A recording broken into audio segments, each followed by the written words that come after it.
મારું નામ મહેશભાઈ કુંજી. પહેલું મારું કાચું ઘર હતું.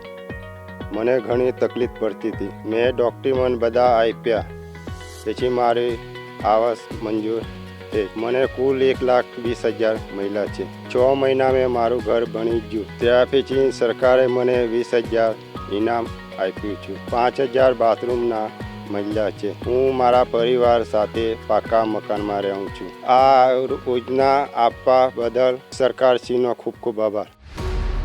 વિકસિત ભારત, વિકસિત ગુજરાત.